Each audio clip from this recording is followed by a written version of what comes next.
오늘이 5월 5일 어린이날이더라고요. 뭐 사실 이 중에 어린이날 나가서 어린이들하고 시간을 보내라 분들은 없잖아요. 다 자녀들이 다 어린이는 지났으니까 이렇게. 근데 이 오후 예배를 많이 안 드리고 다 이렇게 가시니까 많이 섭섭하네요. 이렇게 하도 많이 얘기해서 이제 뭐 저도 이제 더 이상 액을 하기도 싫고.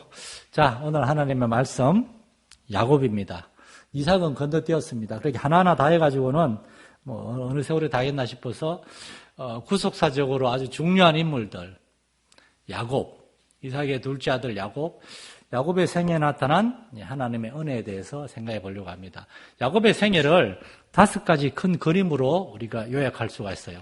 첫 번째로는 야곱의 야심, 욕심, 어린 시절 그 야심으로 야곱의 집안이 파탄이 나죠. 아주 오손도손 그래도 뭐 행복한 집이었어요. 아버지는 사냥하는 큰아들 에서를 좋아하고 어머니는 집안일 잘하는 둘째 야곱을 좋아하고 그러한 집안이었으나 야곱의 욕심으로 말미암아 에서와 야곱이 원수가 되고 야곱이 멀리 도망가고 에서는 홧김에 저 멀리 가서 이방 여인들을 아내로 맞이하고 그렇게 집안이 다 이렇게 에서도 떠나고 야곱도 떠나고 노년에 이삭과 리브가 둘만 남습니다. 가정이 다 깨어져요. 야곱 한 사람 때문에. 그런데도 하나님이 야곱을 찾아오십니다. 베델 사건. 그리고 하나님이 야곱과 함께 하심으로 하란에서의 야곱의 20년 동안의 연단의 생활이 있죠. 그러고 난 다음에 돌아오다가 천사와 만나서 이름이 바뀌어요. 이스라엘로. 그리고 난 다음에 모든 시련과 고난이 끝났느냐. 가나안 땅에 정착한 다음에 노년의 고난과 고난이 또 이어집니다. 야곱에게 딸 하나가 있었어요. 아들 12명과 딸 하나가. 그 딸이 가나안 땅의 이방인에 의해서 겁탈을 당하고 그로 인해서 그 아들들이 그 이방인들과 싸워서 서로 죽고 죽이는 사륙 전쟁이 일어나고 정말 끔찍한 일이 많이 일어났습니다. 그러다가 노년에 또한 야곱은 그 정말 눈에 넣어도 아깝지 않을이 아니죠. 눈에 넣어도 아프지 않으리죠. 자꾸 헷갈리는데 요셉을 잃습니다. 그리고 노년에 그 요셉 때문에 또 애굽으로 다 이사를 하게 되고 야곱의 노년에 고난이 끊이지 않았습니다.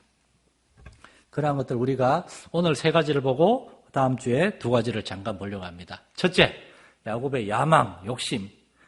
여러분이 성경을 꼼꼼히 읽어보신 분들은 중요한 한 가지 사실을 아마 이미 알고 계실 겁니다. 25장 23절에 하나님 이렇게 말씀하셨어요. 우리 졸음도 오고 하니까 다 같이 읽어보겠습니다. 시작. 여호와께서 그에게 이르시되 두 국민이 내 태중에 있구나. 두 민족이 내 복중에서부터 나누이리라. 그리고 그 다음에 정말 중요한 말씀은 이겁니다. 자, 파란 거 읽어보겠습니다. 시작. 이 족속이 저 족속보다 더 강하겠고 큰 자가 어린 자를 섬기리라. 아멘. 에서와 야곱이 태어나기도 전에 하나님은 이미 뭘 알고 계셨어요? 뭘 계획하셨어요? 에서와 야곱이 태어나기 전에 이미 하나님은 야곱을 선택하셨습니다. 그런데 하나님이 이미 그걸 선택하셨어요. 그런데 에서하고 야곱은 태어나면서부터 야곱은 형 에서의 발 뒤꿈치를 잡고 나왔어요. 그래서 이름을 야곱이라고 그랬어요. 영어로 제이콥. 이 제이콥, 야곱이란 말은 발 뒤꿈치를 잡은 자라는 뜻인데 고대 중동 지방에서 이것은 반칙하는 사람이라는 뜻입니다. 달리기 하다가 넘어졌어요. 그 고대에는 이제 그 그리스나 그 고대 지방 달리기를 많이 했거든요. 그러니까 전쟁하면 뛰어야 되니까 사람의 건강 요건이 달리기였는데 달리기 하다 넘어졌는데 앞에 가는 사람이 발 뒤꿈치를 잡은 거예요. 내가 1등 못할 바야 너도 못해라 하고 반칙쟁이, 아주 고약한 사람, 그게 야곱입니다. 근데 이 아들의 이름을 야곱이라고 지었어요. 형의 발 뒤꿈치를 잡았으니까. 그러다가 아기가 둘 다 위험할 수도 있거든요. 첫째가 나오고 둘째가 발 뒤꿈치를 잡고 둘이 같이 나온 거예요. 엄마가 아이를 하나 놓고 좀 숨 좀 돌리고 둘째를 낳아야 되는데 둘이 아니라고 엄마가 큰일 날 뻔한 거죠. 리브가가. 산파가 이 고약한 애기네. 넌 발 뒤꿈치를 잡은 놈, 반칙하는 녀석이구나. 야곱은 스스로 형을 이기고자 하는 그런 사람이었습니다. 반칙을 써서라도. 아기 때부터 그러더니만 좀 커가면서 그 애기들이 좀 그런 애기들이 있어요. 정말 순한 애기들이 있는가 하면 자꾸 옆에 애기를 이렇게 꼬집고 때리고 그런 애기들이 또 있더라고요, 그게. 야곱이 자라났습니다. 야곱이 자라났는데 형 에서는 들에서 사냥하고 야곱은 집에서 일을 하고, 그런데 야곱이 가만히 보니까 형은 별로 믿음도 없는 거고 아버지 어머니 별로 효도도 안 하는 거고 저 형이 장자가 되는 게 마음에 안 들었어요. 그래서 형에는 장자의 명분을 속여가지고, 실제로 장자의 명분 같은 거는 이렇게 자기들이 팔 수 있는 게 아닌데도 나한테 팔라. 그러니까 스스로 포기하게 하려고 에서의 입으로 장자의 명분을 난 포기한다. 그 말을 하게 만들었어요. 그리고 또한 나중에 야곱은 실제로 이제 아버지한테 축복을 받아야 되는데 형 에서가 아버지, 내가 장자의 명분을 동생한테 팔았으니까 나 말고 동생의 복을 주세요. 이렇게 하면 좋겠지만 에서가 또 그런 사람도 못 되었어요. 말로는 네가 장자다 했지만은 싹 잊어버리고 자기가 축복을 받으려고 했어요. 그래서 야곱과 그 엄마 리브가는 아버지 에서까지 속여야만 했습니다. 거짓말하고 속이고, 이 거짓말이 처음에 쉽지만은 하다 보면은 익숙해집니다. 자꾸 이렇게 거짓말을 이렇게 숨기기 위해서 새로운 거짓말을 만들고, 거짓이 거짓을 낳습니다. 속임이 속임을 낳고, 장자의 명물을 얻기 위해서 형과 아버지를 속였습니다. 야곱이라는 사람은 목적을 위해서 수단과 방법을 가리지 않는 사람이었어요. 거짓말이든 뭐든. 이 야곱은 하나님의 택함받은 사람은 굉장히 거리가 멀었어요. 그 결과 형 에서가 야곱을 죽이려고 했고, 이삭과 리브가 부모님은 야곱을 멀리 하란으로 보내야만 했습니다. 가족이 다 뿔뿔이 흩어지고 말았어요. 이게 야곱의 어린 시절의 그 죄로 인한 결과입니다. 그런데 놀라운 것은 하나님은 이놈 안 되겠다, 이놈 버려야 되겠다, 그런 분이 아니시라는 겁니다. 만약 하나님이 쉽게 우리한테 포기하는 분이었으면은 저 같은 사람은 이 강단에 서 있을 수도 없었을 것입니다. 하나님은 포기하지 않고 계속 찾아오세요. 그리고 다듬으세요. 베델 사건이 그겁니다. 하나님은 왜 이렇게 찾아오신 걸까? 이제 에서가 야곱을 죽이려고 해서 야곱을 멀리 보냈습니다. 거짓과 속임수로 성공하고자 온 야곱은 모든 것을 잃고 도망자가 되었어요. 그 형 에서가 그렇게 순순히 장자의 명분을 물려줄 그러한 사람이 아니었어요. 우리 인생의 야곱의 생각은 형 에서가 그래도 양보하겠지 했는데 그게 아니었어요. 이 삶은 우리가 원하는 대로 이렇게 잘 흘러가지 않습니다. 사람은 정말 달라요. 그래서 야곱이 도망가다가 이 베델이라는 것이 하나님의 집, 벳엘, 이제 벳이 집이에요, 집. 엘이 하나님인데 베델, 그 베들레헴은 뭡니까? 벳이 집이잖아요. 레헴이라는 게 떡이거든요. 벳레헴인데 떡집이라는 뜻이에요. 벳엘, 정확한 베델의 위치는 그 이삭과 리브가가 사는 헤브론에서 멀지 않아요. 산지예요, 산지. 베델 산지. 거기 산지를 넘어가는데 거기서 꿈을 꿨는데 거기서 하나님의 사다리를 만나게 됩니다. 거기에서 하나님께서 야곱을 찾아오신 거예요. 우린 질문할 수가 있습니다. 하나님은 왜 거짓과 속임수로 살아가는 야곱을 찾아오신 것일까요?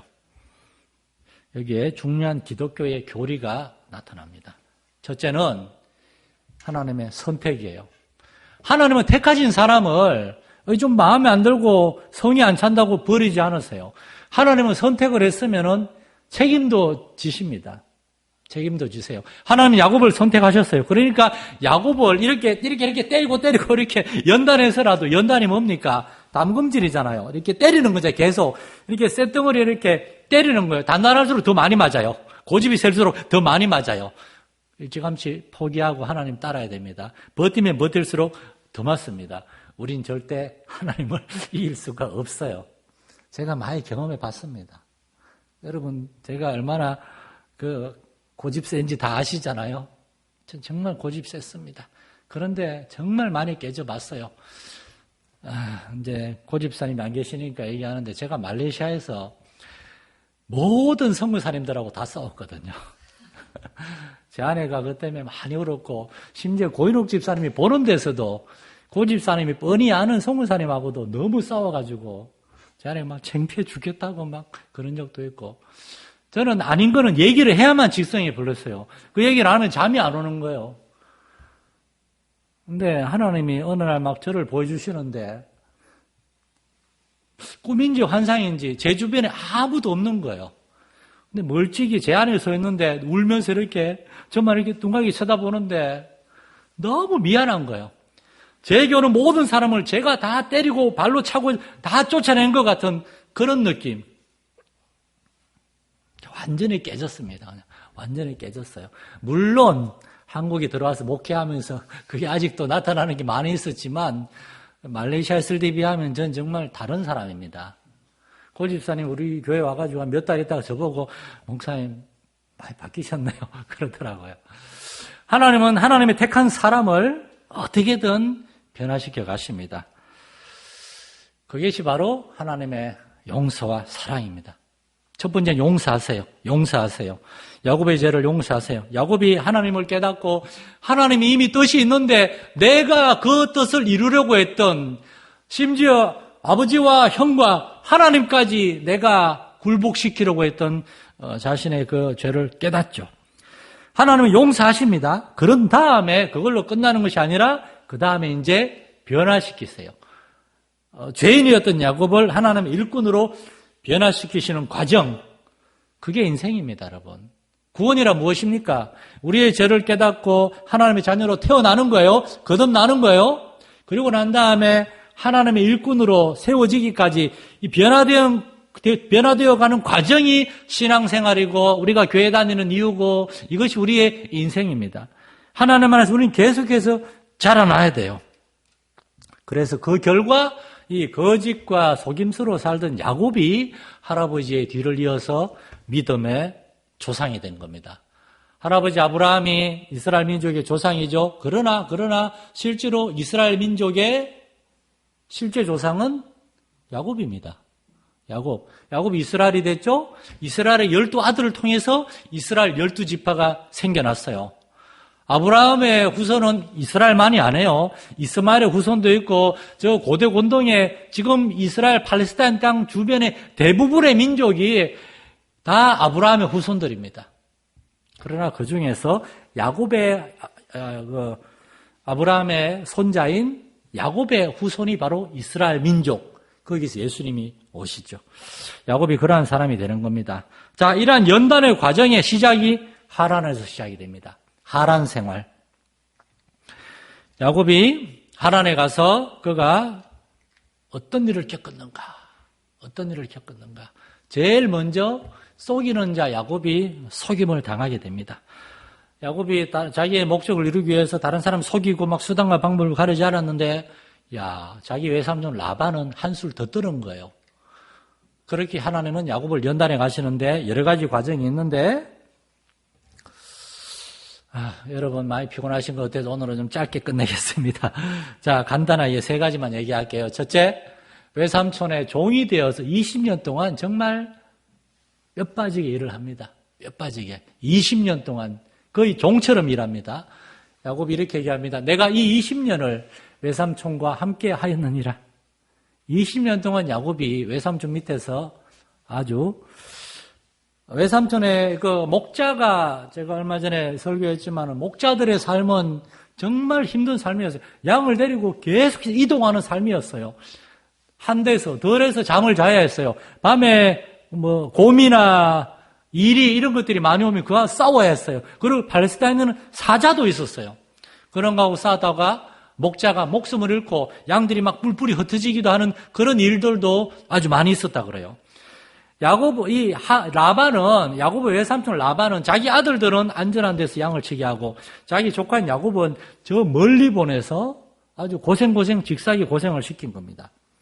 또한 두 번째로, 원래 야곱이 이렇게 하기 전에 야곱은 이삭과 리브가 밑에 있을 때는 밖에서 일한 적이 없어요. 밖에서 사냥하고 다니는 형 애서고, 야곱은 집에서 어머니를 도와서 집안일이나 그렇게 순하게 컸던 마마보이가 외삼촌한테 가가지고 아주 천대받으면서 그렇게 고생을 한 겁니다. 또한 야곱의 외삼촌 라반은 거짓말로 품삯을 10번이나 속였어요. 야곱이 말하기를 아내들에게 그대들의 아버지가 나를 속여서 품삯을 10번이나 변경하였느니라. 야곱이 형과 아버지를 속이더니만 외삼촌에게 10번이 넘게 속임을 당한 겁니다. 심은 대로 갚는다 그러죠. 심은 대로. 그리고 외삼촌과 아들들의 눈치를 보며 비굴하게 살게 되었어요. 야곱이 그런 얘기를 합니다. 야곱이 라반의 아들들이 하는 말을 들은 저놈이 우리 아버지 소유를 다 빼앗아 간다. 그게 원래 그 사촌 형제들인데도 어느 날 갑자기 나타난 야곱이 아버지의 양을 조금 치더니만 이 야곱의 양은 점점 양과 염소는 많아지고 아버지의 양과 염소는 줄어드니까 사실은 이게 저리 간 게 아니고 야곱의 양과 염소는 새끼를 많이 낳아서 풍성해진 거고 왜냐? 하나님의 복을 주시니까 저들은 하나님을 안 믿으니까 하나님의 복을 안 준 건데 그렇게 생각하지 않는 거예요. 그래서 야곱이 떠나야 되겠다 생각이 되죠. 이렇게 하란에서 야곱은 중요한 사실들을 깨닫게 됩니다. 거짓과 속임수로 살았던 자신의 삶이 얼마나 어리석은지 이건 사람의 방법이구나. 하나님의 방법이 있다는 걸 깨닫게 됩니다. 또한 두 번째로 자신처럼 거짓말하고 아버지 어머니에게 불효하고 형을 속이고 이런 나를 하나님이 그래도 지키시고 돌보시는구나. 우리 아버지 이삭과 그 아버지 나의 할아버지 아브라함 시대에 하나님이 정말 역사하셨는데 그 하나님이 내 꿈에 찾아왔던 하나님이 지금 나의 삶을 돌보시는구나. 저는 우리 자녀들이 장성해가지고 바깥에 나가 혼자 살잖아요. 어려운 일이 있을 때 정말 우리 아버지 어머니 하나님을 기억하고 나도 우리 아버지 어머니 우리 할아버지 할머니 기억하고 기도해야 되겠다. 아이들이 스스로 기도하고 거기서 하나님을 만나고 하나님의 도우심을 경험하면서 부모님이 전화가 해서 엄마 아빠 아버지 정말 내가 어려울 때 하나님께 기도했는데 하나님이 도와주셨어요. 여러분의 자녀들에게서 그런 간증을 들으면 여러분 그게 가장 큰 행복입니다. 그게 가장 큰 행복이요 축복입니다. 야곱이 조상들의 하나님을 스스로 체험하게 된 겁니다. 그러니까 이게 이제 그거예요. 우리의 자녀들은 부모님에게서 또한 부모님 따라 교회 다니면서 하나님에 대해서 많이 듣고 배운 그러한 아는 지식이 있어요. 근데 이건 지식의 믿음이에요. 지식의 믿음. 이것도 믿음이에요. 그런데 여기에 능력이 없어요. 힘이 없어요. 실전에서 아직 드러나지 않았으니까 실전에서 실제로 어려운 일을 만나고 이제 온실 벗어나서 부모님 관계 사는 켄터키 옆집을 벗어나서 정말 삶의 학교 다니고 직장 다니고 믿지 않는 사람들과의 삶 속에서 어려운 일을 겪으면서 거기서 하나님의 도우심을 경험하면서 정말 하나님이 나를 도우시고 나와 함께 하시는구나. 때로는 지팡이로 나를 이렇게 앞길을 시편 23편에 나오는 주의 지팡이와 막대기. 왜 지팡이고 왜 막대기입니까? 이스라엘 사람들은 목자들이 짝대기를 2개 가지고 다녔어요. 지팡이는 길고 큰 거였어요. 그리고 막대기 조그마한 걸 허리춤에 차고 다녔어요.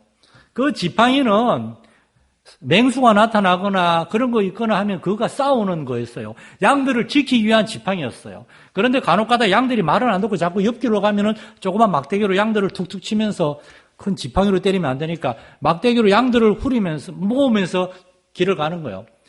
지팡이는 양들을 보호하기 위한 거고 작은 막대기는 양들을 때리기 위해서. 때리기 위한 때림이 아니라 바른 길로 인도하기 위해서. 하나님이 때로 우리에게 어려움도 주시고 혼도 내시지만 책망도 하시지만 그러나 궁극적으로 하나님 우리를 바른 길로 인도하기 위한 하나님의 뭐라 그랬죠? 지팡이와 막대기를 경험하는 거죠. 우리 아이들이 깨닫게 돼야 됩니다. 지식의 믿음에서 체험적인 믿음으로 가야 돼요. 그건 부모님 밑에서는 절대 못 배웁니다. 멀리 떨어졌을 때 배워야 돼요. 여러분이 할 수 있는 건 하나밖에 없어요. 기도입니다. 진작 여러분이 충분히 아이들을 위해 기도하고 가르쳤으니까 이제 아이들 멀리 보낸 다음에 기도하면서 기다리고 있으면 돼요. 그리고 아이들이 연락하면은 최선을 다해서 이야기하고 격려하고 목사님 설교도 보내주고 아이들 위해 기도해주고.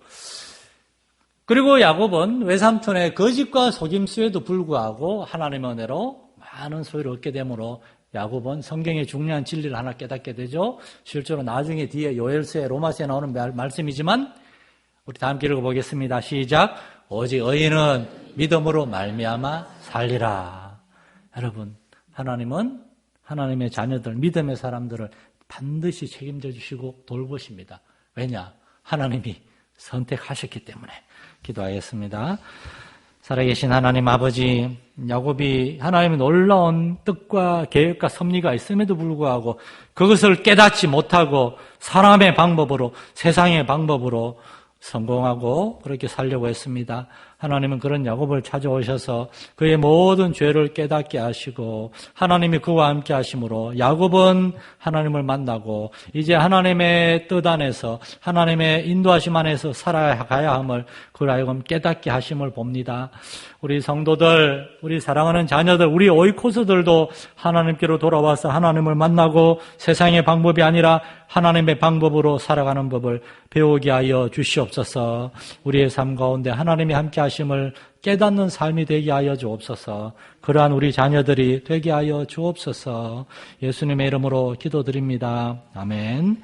하늘에 계신 우리 아버지, 아버지의 이름을 거룩하게 하시며 아버지의 나라가 오게 하시며 아버지의 뜻이 하늘에서와 같이 땅에서도 이루어지게 하소서. 오늘 우리에게 일용할 양식을 주시고 우리가 우리에게 잘못한 사람을 용서하여 준 것 같이 우리 죄를 용서하여 주시고 우리를 시험에 빠지지 않게 하시고 악에서 구하소서. 나라와 권능과 영광이 영원히 아버지의 것입니다. 아멘.